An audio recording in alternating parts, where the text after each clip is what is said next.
kasumanggaken anut adat ingkang sampun sinengker wonten ing leladan warga suku. Ingkang satemah kekalih manggih dados sarimbit sesarengan kita dongaaken mugi-mugi anggenipun bebrayan pinanggih sakinah mawaddah warahmah. Kosok walisipun mugi keluarga Bapak Rujito Ibu Harni keparenga paring panggulawenthah seserepan tumrap penganten sekalian sae anggenipun bebrayan agung menapa dene anggen sami gesang ing pabrayan. Atur salajengipun bilih benjang ing dinten Senin Wage Titi Surya 12 Agustus 2026 Udawa kawis wanci tabuh songo enjing. Pinangantian sekalian kasuwun boyong dumateng dusun Kwageyan kanthi kadherekaken keluarga pangombyong sawetawis ingkang saperlu badhe kasuwunaken pandonga pangestu wonten ing masyarakat dusun Kwageyan. Atur salajengipun sowan kula ugi dipun kanteni oleh-oleh sanadyan to namung dawah prasaja ingkang boten saged kepareng kula aturaken menggah wilangan menapa wujudipun dumateng Bapak Rujito Ibu Harni keparenga nampi. Ingkang salajengipun sowan kula sapangombyong ing mbok bilih pinanggih klentu lepat menapa dene kekirangan ing bab sanesipun lumantar kula nyuwun lumunturing sih samudra pangsami. Ing mbok bilih sampun paripurna pahargyan ing kalodhangan enjing siang menika kula sapangombyong kepareng badhe nyuwun pamit nyuwun pandonga pangestu mugi wangsul kula sowang-sowang boten wonten rubeda setunggal menapa. Sagunging para rawuh ingkang kula hormati rinaos sekap ingkang dados atur kula nglenggana kathah atur ingkang tutur malah kepara sumpangsuh pramila kula nyuwun agunging sih samudra pangabsami. Pungkasaning atur kula wabillahi taufiq walhidayah waridho wal inayah. Wassalamualaikum warahmatullahi wabarakatuh. Plas kumeplas pindo arastra ing lepas saking langkah kendhek. Hadata salagalang salombo tumpes tapis tanpa jelas babaring pasrah kanthi lulus arah harjane sekolah hambalan atur panampi yenipun pamangku gati miji agung winantu pakormatan mriki Bapak Dr. Andes Pujo Pramujito Sasoro anjing aturan sumangga matur suwun wekdal ingkang pun parangaken dhateng kawula. Assalamualaikum warahmatullahi wabarakatuh.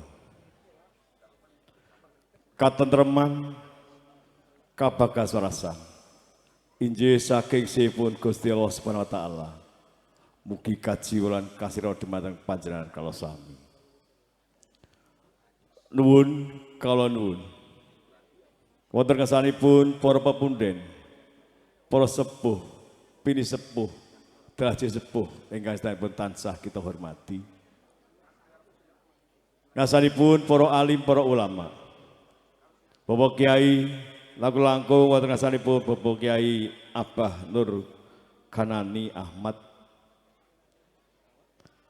Lan sedaya pangasanipun agami ingkang sedanipun tansah kita tenggo-tenggo menapa ingkang dados petuah-petuahipun. Ngasanipun Bapak Haji Semangat minangka kepala desa Sruwen dalah sedaya prakatipun ingkang ugi kita hormati. Ngasanipun para rawuh sedaya wabil khusus saking keluarga Gebesan injih saking keluarga Bapak Sriono lan almarhum Ibu Winarni ingkang mijil saking dusun Kwageyan RT 17 RW 6 Desa Sugian Kecamatan Tengaran ingkang bagya mulya. Saderengipun kala klajeng atur sumangga kalodherekaken anggen kita tansah nyaosaken raos puja puji syukur kita wonten ngasanipun Allah Subhanahu wa taala. Injih awit saking berkahipun saengga kita sedaya enjang ndungkap siang menika saged ndumugeni menapa ingkang dados atur sedahan saking keluarga ageng Bobo Rujito lan Ibu Harni dalah gotrah klongso kanthi tentrem. Salajeng kapawula kalau sematur sawetawis kinen matur minangka sulistari saking keluarga Bobo Rujito lan Ibu Harni kinen hanampi napa dados atur saking keluarga ageng Bobo Sriono telah gotrah klongso ingkang sampun kawedhar kalawau saking kadang kawula inggih Bobo Murjoko ingkang sampun kawedhar. Bilih atur ingkang angka sepindhah. Rawuhipun keluarga besan saking Kwagian hanglarapaken hamasrahaken putranipun ingkang asasilih Bagus Aji Wahyono putranipun Bobo Sriono lan almarhum Ibu Inani ingkang sampun estu ajatukrami kalian Genduk Ayu Dina Widya Purwasih Kabiratun putrinipun Bobo Rujito lan Ibu Harni lahar nikah sampun kalampahan enjang kalawau tabuh pitu kanthi tentrem boten wonten pamber setengah kemawon. Lumantar pribadi kawula kanthi ucapan Bismillahirrahmanirrahim. Putra temanten kakung kawula tampi kanthi asta kalih lan kanthi bingahipun manah. Lan enggal-enggal kewala putra temanten kakung enggal kasandingaken kalian Genduk Ayu Dina Widya Purwasih Kabiratun kasunaken berkah doa restu dumateng para sedaya supados anggenipun teman-teman sekalian badhe gayuh gesang kekeluargaan bebayan binaring ana keluarga ingkang sakinah mawaddah warahmah amin Allahumma amin. Atau salajengipun bilih rawuhipun keluarga Bobo Sriono dalah gotrah klongso ugi hangandi oleh-oleh ingkang kathahipun boten saged kalau sebat setunggal bawa setunggal lumantar pribadi kawula sedanipun ugi kalau tampi kanthi bernanipun penggalih lan mugi-mugi ndadosna tali kekeluargaan ingkang kabrah menika supados dados keluarga bebesanan ingkang bagya mulya. Ing salajeng mbok bilih benjang dinten Senin tanggal 9 Agustus teman-teman sekalian ugi badhe pun suwun kundur dhateng dusun Kwagian saking keluarga Bobo Rujito lan Ibu Harni mriki ugi badhe nuhuni menapa dados aturipun badhe kairing dumateng Kwagian lan kairit sanak kadang tangga tepalih ingkang namung sak keparengipun. Salajeng babagan gesang berbayan seserepan lan saduripun inggih dawuh sami-sami. Sumangga anggenipun kula wentah ugi dumateng Bobo Sriono menawi wonten mriku supados saged dadah keluarga ingkang bahagia. Atau salajengipun biwih rawuhipun keluarga besan kanthi kairit dening sanak kadang tangga tepalih menika mboten dadosaken kunciwanipun manah saking keluarga niki namung dadosaken regengipun swasana pawiwahan menika ingkang sampun lan badhe kalampahan sak menika. Inilah salajeng semoga panjenengan sekecakaken lelenggahan ngantos diri paripun pawiwahan sak manggih kanthi bagya mulya. Lajeng ugi mbok bilih pawiwahan sak mangke sampun paripurna keluarga Bobo Sriono lan gotrah klongso badhe kundur suwang-suwang sagedipun keluarga Bobo Rujito lan Ibu Harni handongaken mugi-mugi kundur panjenengan sak mangke dumugi papan panggenan panjenengan sak mangke pinaringan keselamatan ingkang saking kesanipun Gusti Allah Subhanahu wa taala. Mbok bilih hanamung gatos semanten anggen kala matur minangka sulistara saking keluarga Bapak Rujito lan Ibu Hani. Mbok bilih anggen kawula matur wit Purwomadya lan Usana kathah kekiranganipun kalau pribadi nyuwun pangapunten ingkang tanpa pepindho. Semanten kalau pungkasi bitaufiq wal hidayah. Wassalamualaikum warahmatullahi wabarakatuh. Lir pindha curiga kang wis manggih warangka bebasan getih orong tetes wis manunggaling cipta karsa. Tatkala semana tidem permanem datan ana sabawaning walang alisik kaprabawan mring titah hanggenya sumadya ngambah telenging samudraning brayan. Tatkala semana hamung lamat-lamat kapireng swanten dumeling wonten ing angkasa Cinandra kadya dene Cantaka kang lelomban munya mungging wari.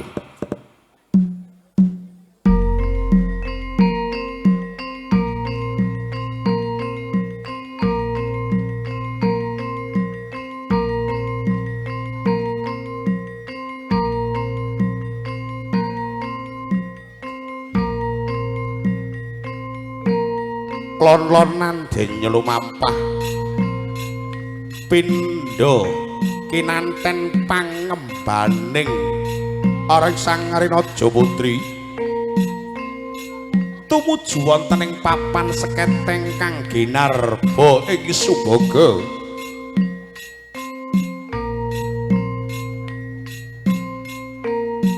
Alon den nylumaksana sangat maja temanten dalu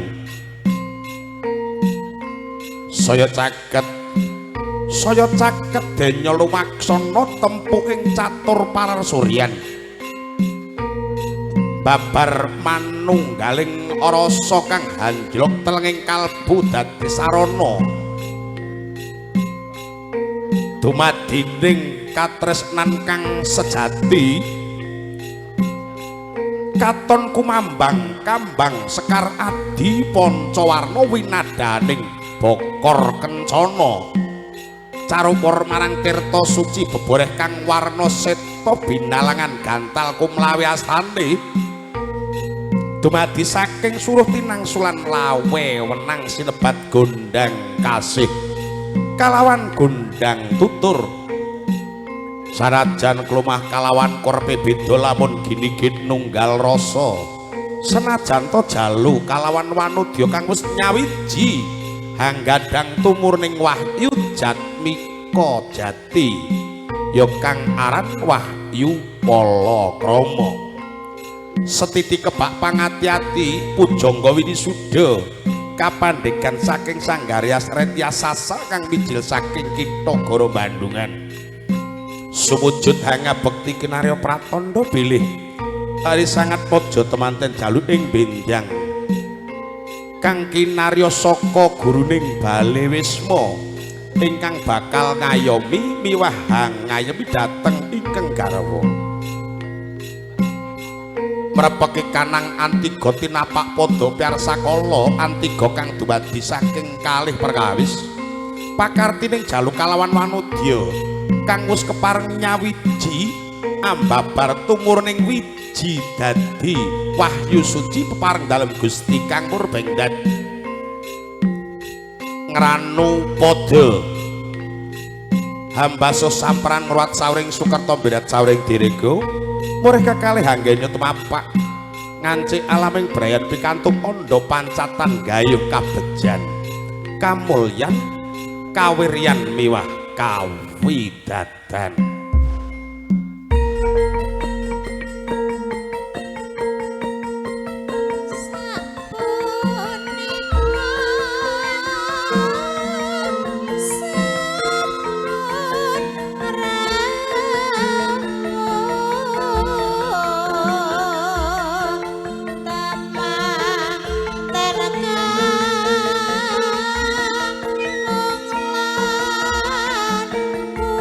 Oh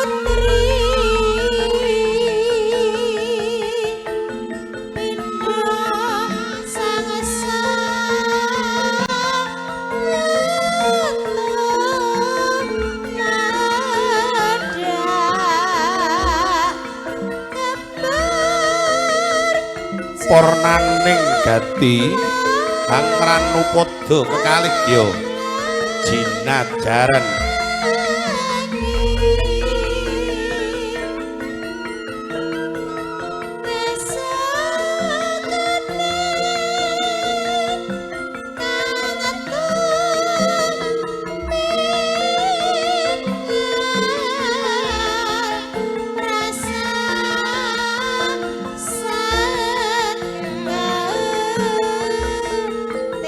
sawetawis sigra kekalih kekanten asta bidayongan tumuju wonten ing sasana Winisuda pinandhangan mring bapa dalah ibu ingkang kaprah sinebat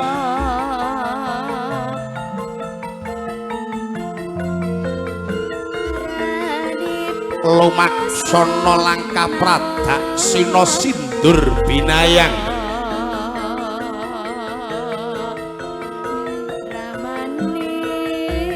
senajan kekalih wus wal saking panggala wentah Rama Ibu nanging yektine maksih katuntun marang kautaman supados ing benjang anggen lumebet telenging samudraning bebrayan boten nalisir saka paugeran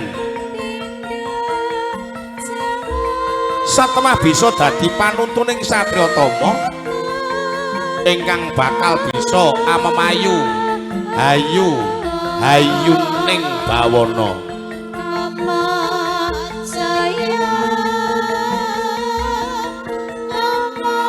sawetawis syarat sarana kang wujud kembar mayang badhe arasa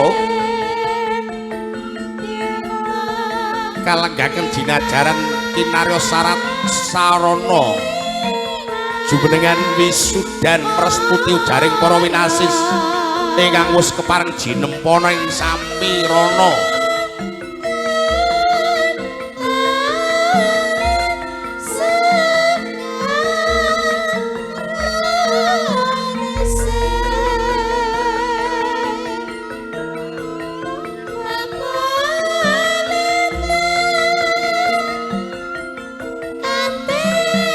bobot kalawan timbang kang kinarya hanodi nimbang gedene katresnan sajogo senajan to mijil mantu mugi karempuh kadi putrane dhewe ora kena bedak-bedakake ora kena bang cindhe bang siladang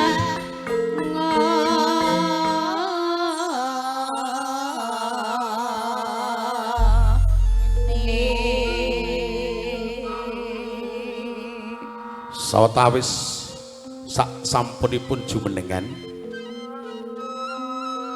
temanten kalenggahaken wonten ing dampar Winisuda ingkang kaprah sinebat tanem jero kanthi pangajap mugi penganten kekalih tansah sempulur dumadi pikantuk gizi ing panggayuhan lan tetalining brayan Dagung yun Dagung pangaksami gelaraning tata upacara krobongan sawetawis kasiget langkung rumiyin kinarya pratandha anggenya mohong wonten ing pangwas dalem Gusti Kang Murbengdat nuju Allah Subhanahu wa taala kinarya hangagengaken ngandelaken raos iman lan takwa kudun panganten saripit luberipun dhateng kita sami nuju kumandhanging pustaka suci Al-Qur'anul Karim ingkang arasa kapandekan Pragung Winantu pakurmatan yanipun Bapak Muhammad Ridwan Sarjana Pendidikan Sasono Wanci Katuran semoga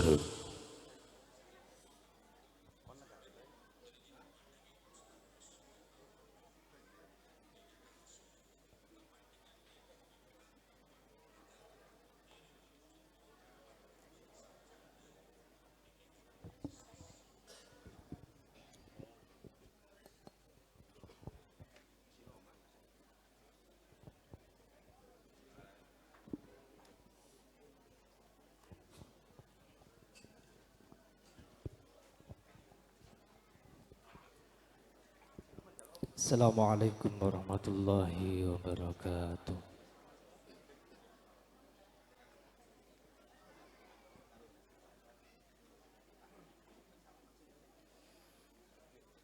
أعوذ بالله من الشيطان الرجيم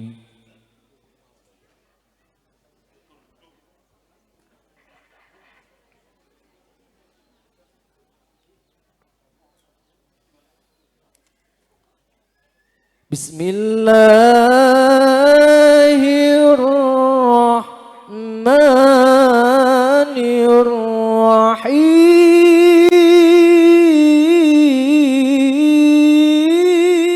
الرحيم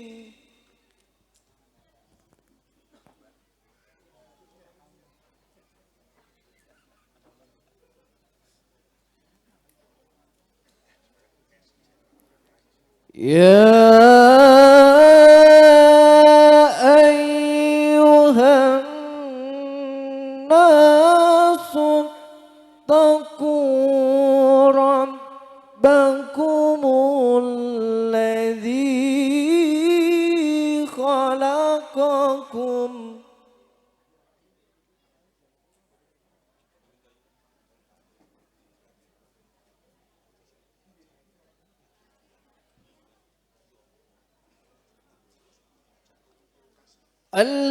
الذي خلقكم من نفس واحدة وخلق منها زوجها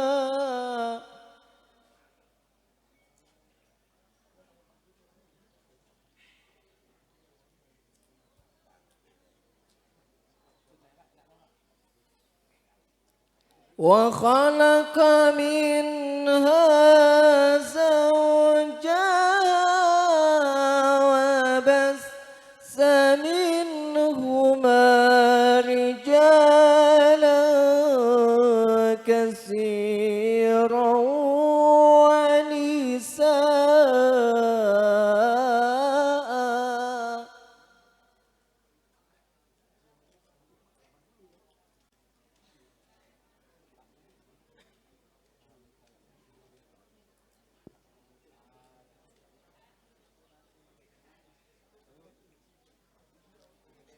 واتقوا الله الذي تساءلون به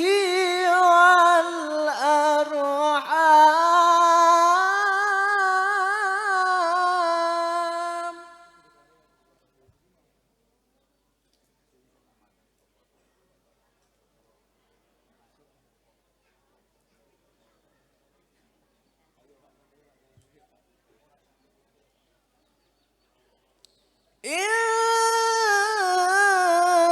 إن الله كان عليكم رقيبا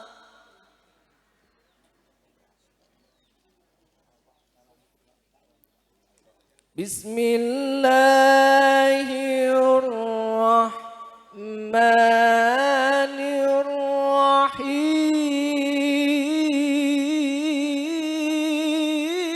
الرحيم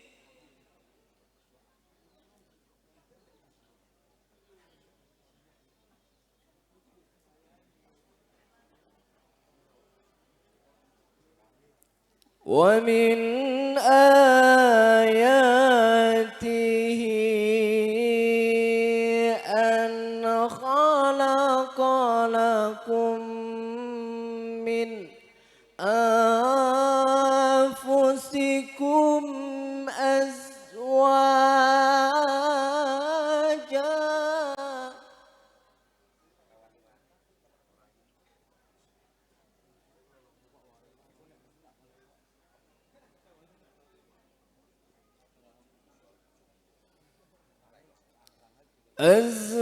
أزواجا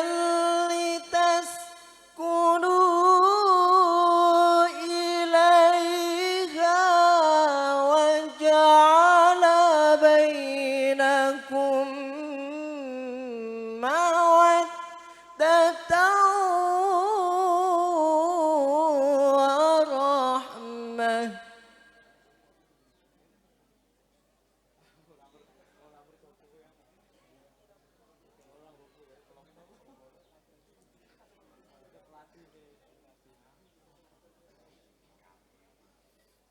إن في ذلك لآيات لقوم يتفكرون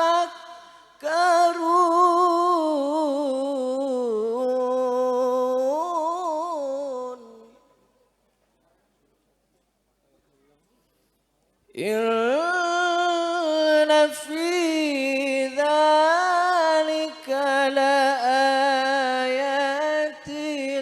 لقوم يتفكرون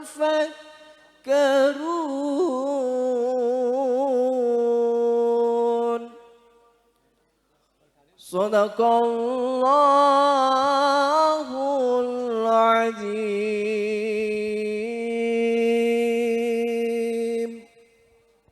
Assalamualaikum warahmatullahi wabarakatuh.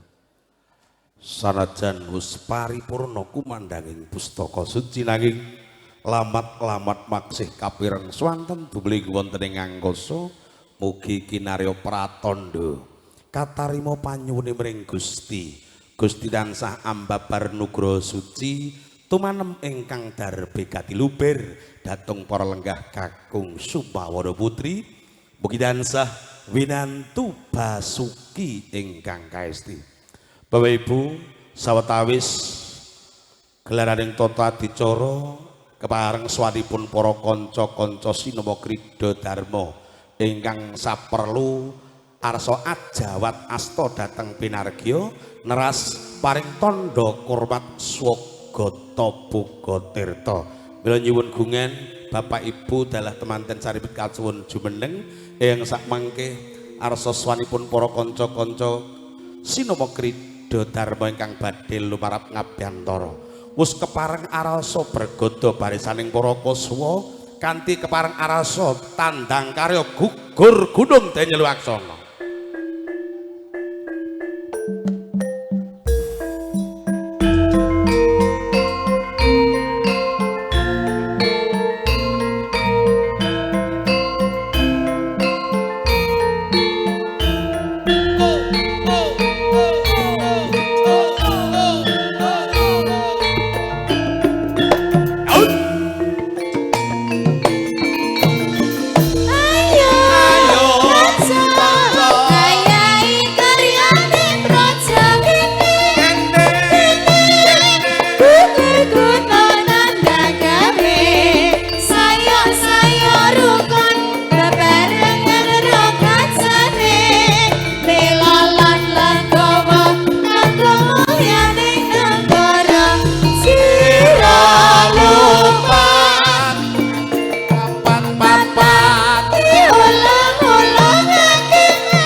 Sawetawis kunjuk Sang Pujangga Winisuda parang meratitisaken neras gelaraning upacara krobongan dumugi paripurna. Sinartan ugi konjuk dhateng Sangya Pratamu Mbak Bilih sampun kepareng hanampi wujud tandha hormat swagata kasuwun angrahapi kanthi raos mardikaning kalih. Sinartan swanipun para kanca-kanca campur sari Sekar Anom ingkang mijil saking laladan Kendal Tlaga Tuntang Titi Wanci menika ugi sinengguyung para kadang-kadang Krida Dharma lumantar Kusuma Audio ugi lumantar para kadang juru keker wonten ing Dani Multimedia munggah bareng-bareng ngene juragane Mbak Ari Mahardika, Mbak Ati, Mbak Linda. Pamitan wis ketinggal surya muncul padangi jagat raya yen sinodra kadya kresete priya kang pamitan wis ketinggal sumuner katon sayane pindho lintang kirana jemplaran pindho garut jajanggongan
Alhamdulillah. Nah, began iki dawu je.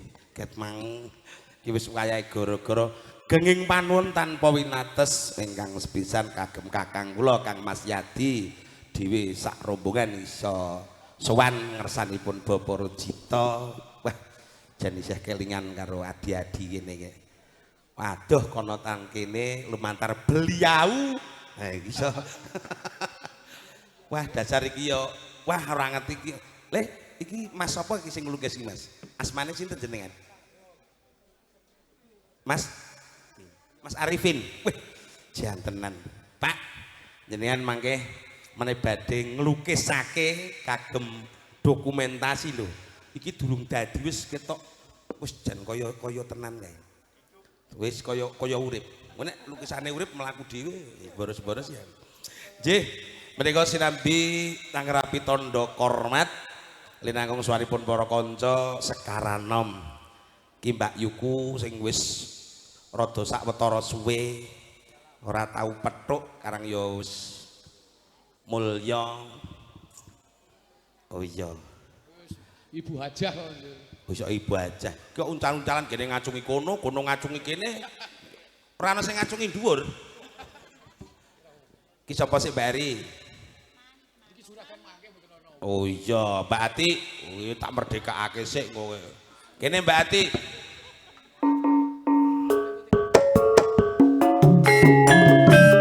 Ayo.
Aku ki ya ora gek pisan iki lho, Nduk. Biyen nuwun beliau Bapak Suwarno ya wis tau rene malah jaman nalika Covid ngono kan. Ya cerita. Nggih. Mula aku nang kene ya ora pangling. Ora pangling kalian? Nek nang daerah kene iki aku wis tenan nang kene iki wis ping sepisan iki Pak. Piye to gek pisan kok ora pangling lho. Aduh. Inggih menika kasembatan sowan wonten ing Margo Suto. Kok Margo Suto to, Pak? Iya. Ngendi ki mau? Pundi, Pak? Margo Suko. Margo Suko. Ono Suko kaya kuda dangdut kowe. Inggih. Sowan wonten dalemipun Bapak Rojito sekalian Ibu. Nderek bingah ya Mas, boyongipun dawuhipun pinang kemanten karo Mas Aji sekalian Mbak Dian dan Mas Aji didongake mugi dados keluarga ingkang sakinah mawaddah warahmah ya Mas. Enggal-enggal pinaringan putra putri ingkang saleh lan salehah. Amin. Iya, Mak. Iya. Ajar mlenges karo aku.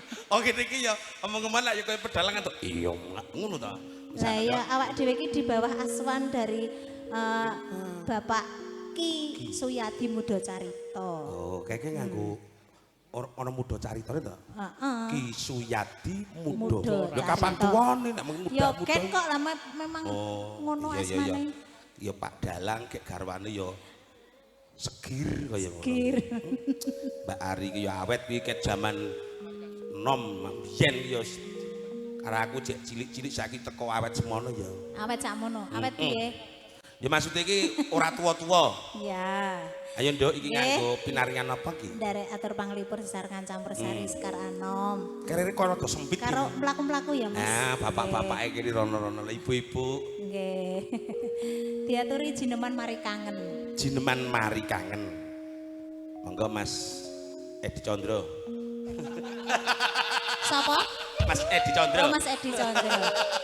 Kira saut jenenge ini. Mari kangen. Lalu mangsa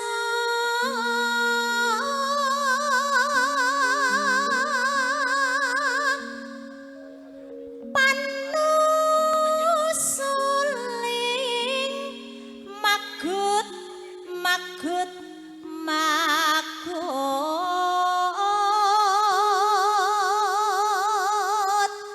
hayo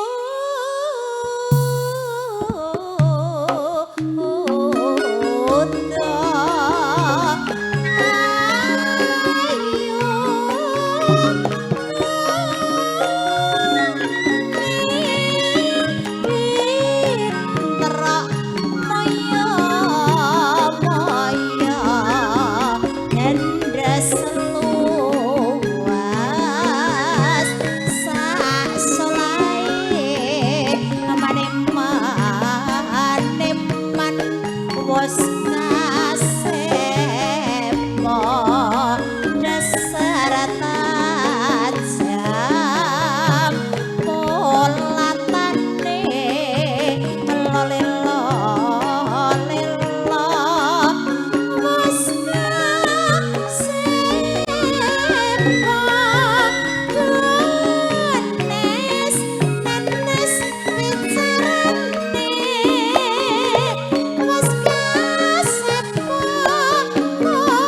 kasepo ya lagunis genes genes bicarane was kasepo betone loro asmara ya bapak bantone loro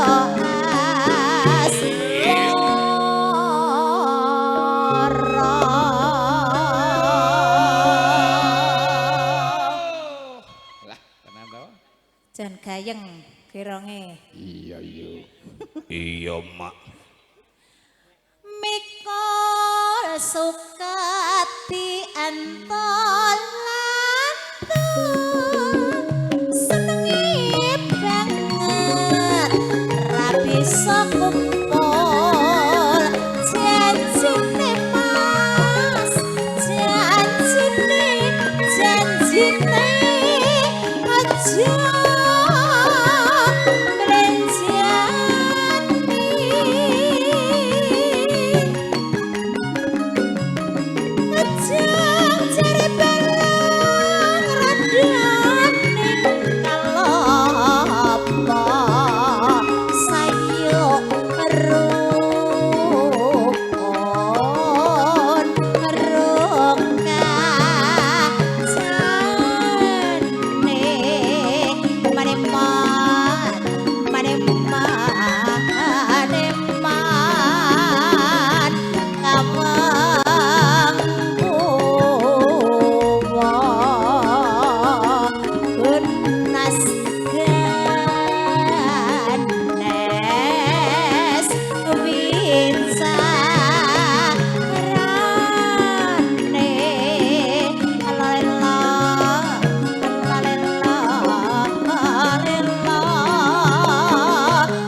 keluarga besan gumanti kasuwun foto saking keluarga besan. Kados putih yen kawula sak dremong lampahe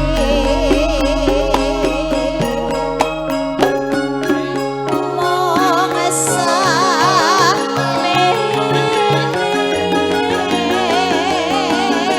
Kasuwun keluarga besan foto puji dokumentasi.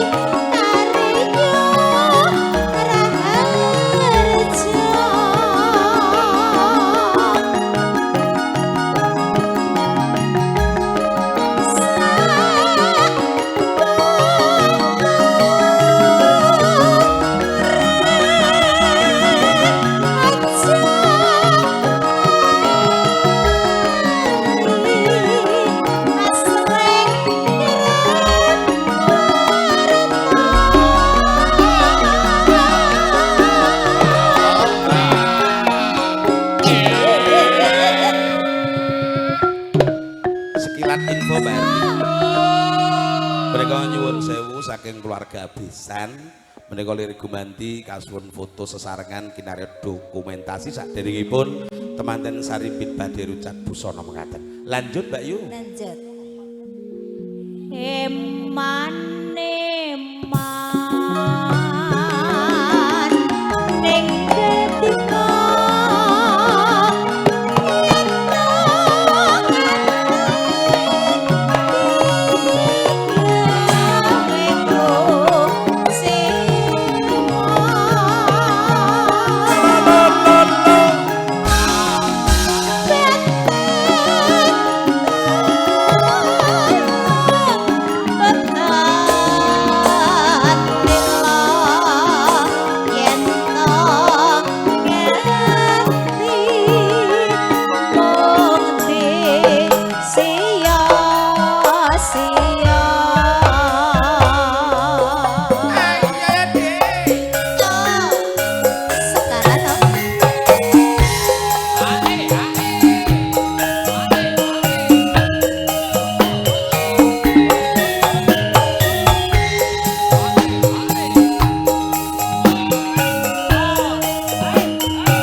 matur nuwun niki terakhir sak jepretan foto nggih. Nah, iki amsene kok anu to, batas-batas iya men wektune nyandak.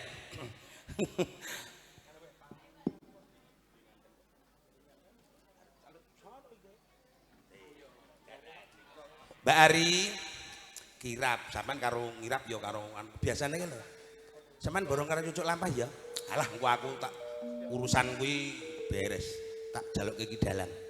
Oh, tambahan nyucuk lampah ngene. Pokok men kula tak tengene daleme Pak Rusito iki wis nika dawuh. Pak Jito, niki tak sisandene dobel kali cucuk lampah nggih. Nek tepuk tenanan. Nggih, menika kagem Nyai Juru kepareng meratitisaken bilih benargya sak mangke arasa rucap busana tumuju wonten ing sasana baksana. Ya karo mlaku rono.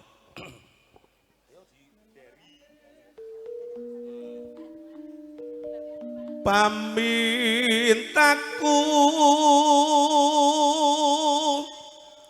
nimasita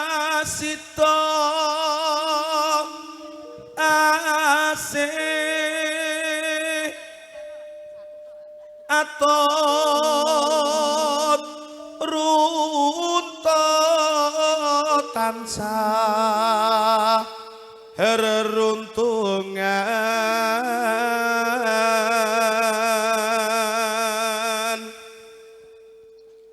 ing sarina sawah hangine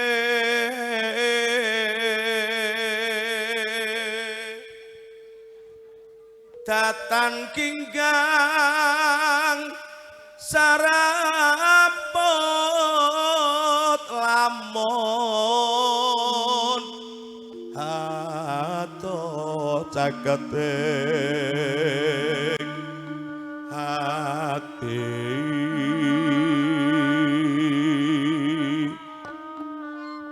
ayen tedak tansah mulat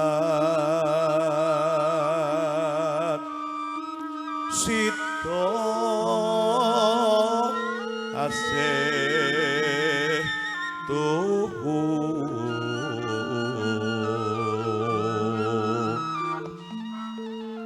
pindo mimi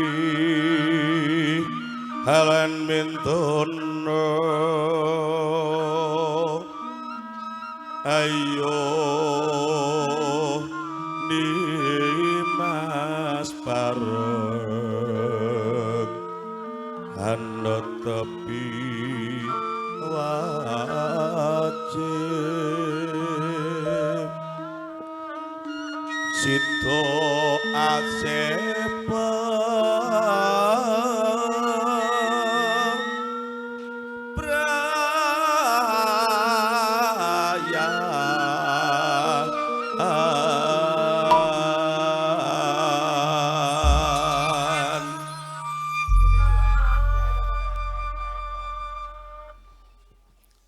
sawetawis hari sangat pojo temanten sari bikus kepareng araso mandap pandap itu muju wonten ing saksana baksana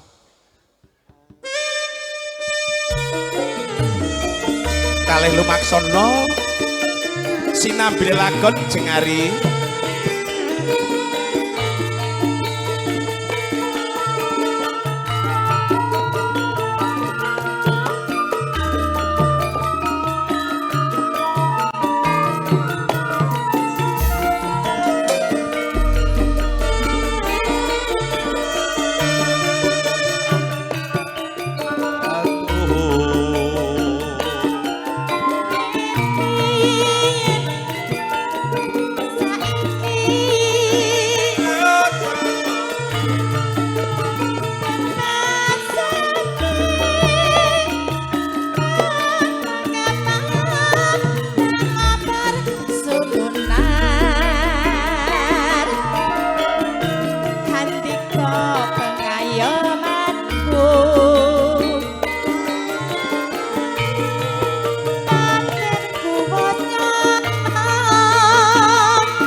disambangi karo maju alon-alon sapa ngerti dalan rezeki ya nduk. Dongake yo Mas. Heeh. Mugi antuk berkah wiji ati kamang tansah lipat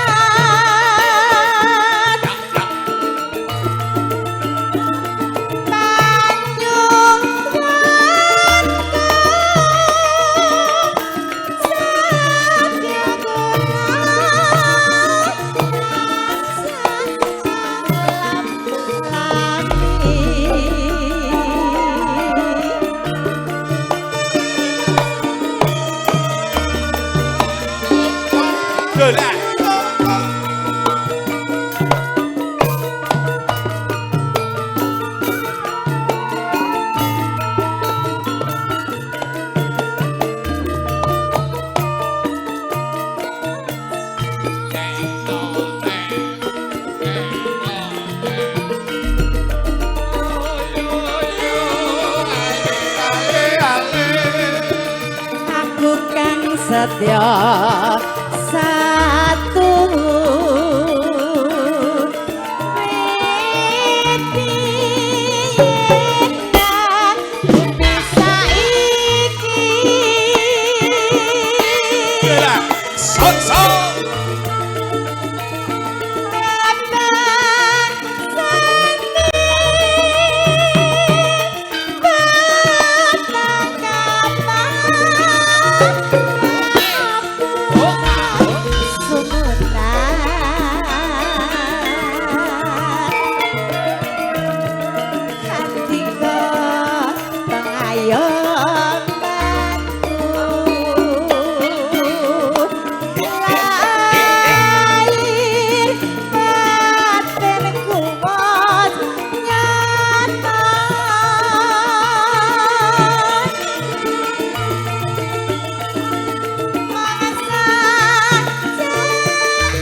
jernih suarane. Piyayi nek kupopo loro-lorone sing kakung ya kaya Raden Janaka, garwane kaya Sembadra. Engko aku daftar dadi abdi embane aku. Lah terus meh ngopo? Ayo bagian ngombahi. Wis ora apa. Ngombahi popo. Kemang-kemangi aku. Iya, saiki ngono kuwi. Ya. Niki mergo saking kangenku karo Campursari Sekanarom. Ya ngono to yo. Ndak ngedohke le seduluran. Ngono kuwi lho. Dhewe iki ora kok. Saestu Pak Memet. Piye? Cikal bakal riyen niku Mbak Ari niku wah. Ah iya zaman biyen iki to. Pripun? Enten timpik mriku niku kula kelingan. Enggak zaman biyen iki ya. Niku tasih Kondang-kondang. ilo. Elo, tancah kandrung-kandrungne ya. Iya wis ya jenenge. Alhamdulillah ya Mas ya. Wah, lagu wajib biyen kuwi. Ya kudune ya. Kuwi wis ngolehke bergedel akeh kuwi biyen. Wah wis ngono ki wis jos ngono. Bacut. Langsung ya.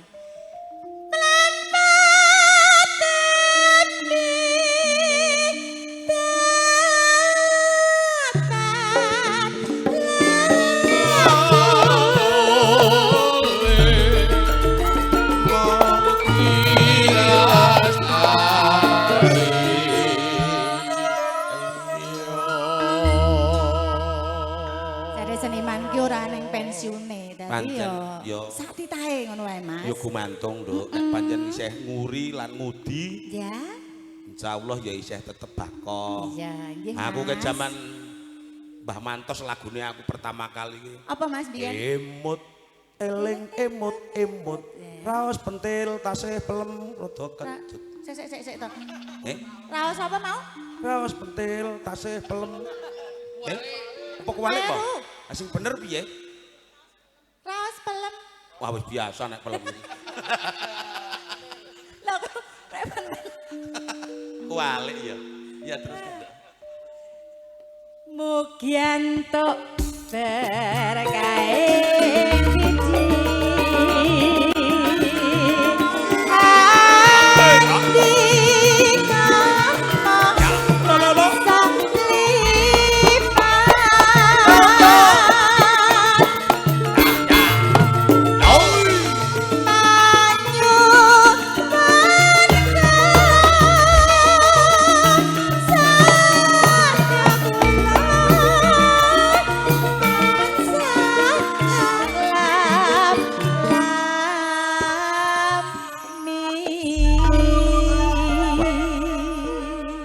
Dasar iki sone yo gandem saya sangat ngene Mas. Bobo Haji Dawir. Mas Haji Dawir. Amin.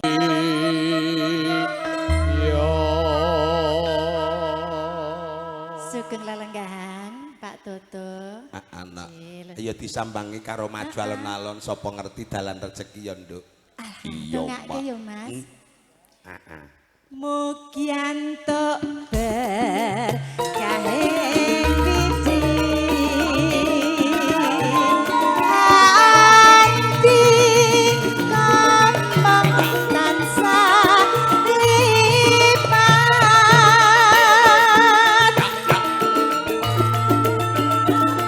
banyu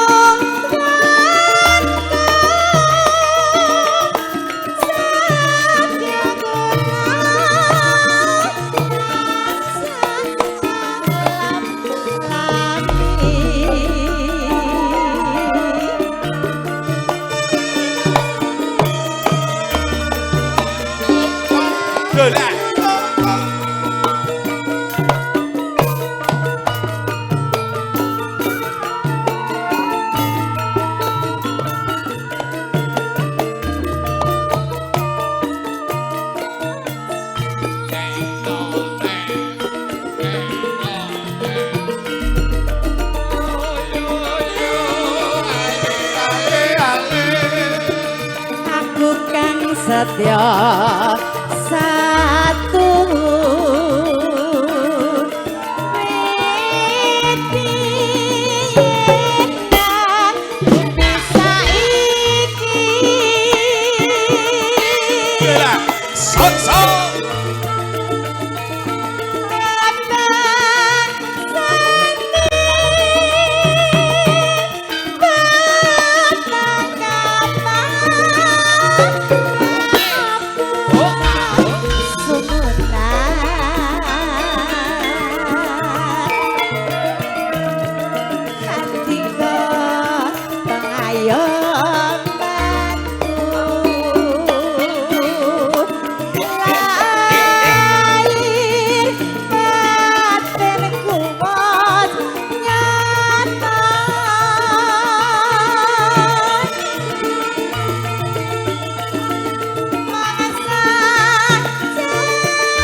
jernih suarane. Piyayi nek kupopo loro-lorone sing kakung ya kaya Raden Janaka garwane kaya Sembadra. Engko aku daftar dadi abdi embane aku. Lah terus meh ngopo? Ayo bagian ngumbahi. Wis ora apa. Mbak Ipopo. Kemang-kemangi aku. Iya, wis aku iki ngono kuwi. Ya. Niki mergo saking kangenku karo campursari Sekanarom. Ya ngono to yo. Ndak ngedohke le seduluran. Ngono kuwi lho. Dhewe iki ora kok. Saestu Pak Mehmet. Piye? Cikal bakal riyen niku Mbak Ari niku wah. Ah iya zaman biyen iki to. Pripun? Enten timpik mriku niku kula kelingan. Enggak zaman biyen iki ya. Niku tasih gedhe Kondang-kondang. ilo. Elo, tancah kandrung-kandrungne ya. Iya wis ya jenenge. Alhamdulillah ya Mas ya. Wah, lagu Ya. aja biyen kuwi. Ya kudune ya. Kowe wis ngolehke bergedel akeh kuwi biyen. Wah wis ngono ki wis jos ngono. Bacut. Langsung ya.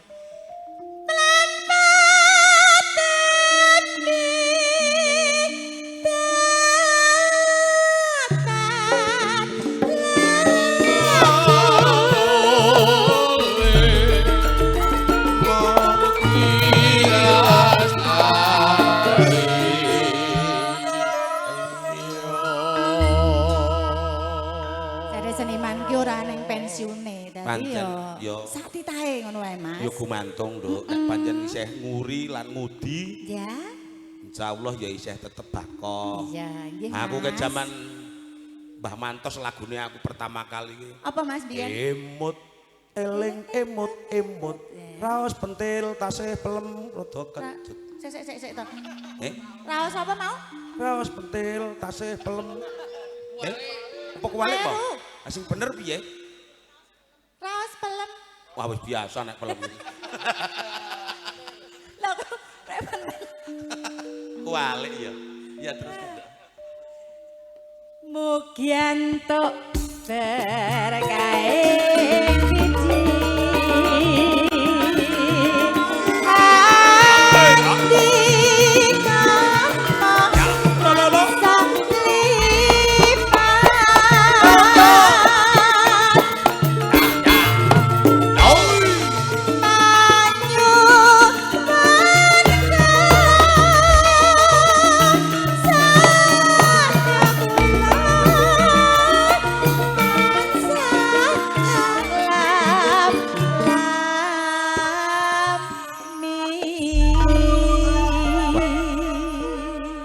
Dasar iki sone ya gandem Saya sangat ngene Bopo Haji Dawir. Mas Haji Ndawir. Amin.